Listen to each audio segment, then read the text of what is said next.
Next up, trending topics and the race towards mediocrity.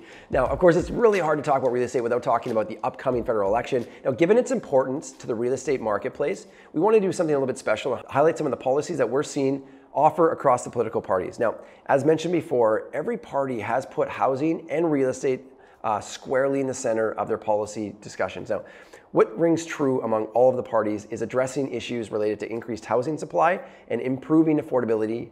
As you'd expect, generally it seems that the NDP and the Liberals are really putting a greater emphasis on increasing the housing supply, especially in terms of affordable housing.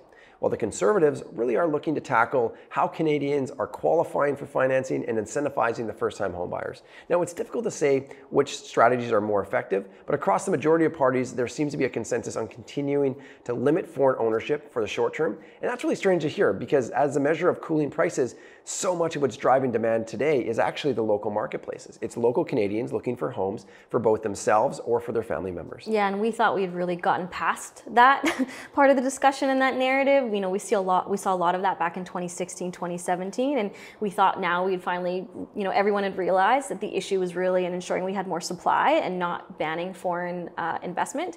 But here we are back to, I guess, the same old ideas, and also really interesting that that's their approach when we've got these high immigration targets to meet. So we're going to invite everybody in, but you can't actually buy a home.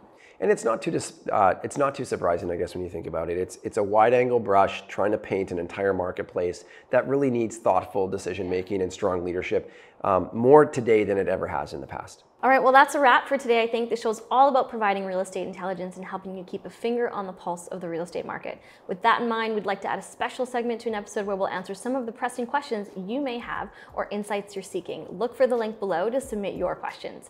Now, if you found some value in today's episode, hit that like button, subscribe to our channel, subscribe to the Newswire, our daily email roundup of the latest real estate news. Subscribers get early access to pre-sale pulse, market insights, and the latest projects breaking ground.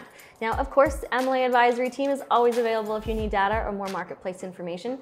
Contact us by visiting the links below. Lastly, we want to hear from you and leave a comment if you have any questions or want us to speak about any trends or insights not mentioned in today's episode. We enjoy hearing from our peers and want to ensure that the pre-sale pulse is your preeminent source of real estate intelligence.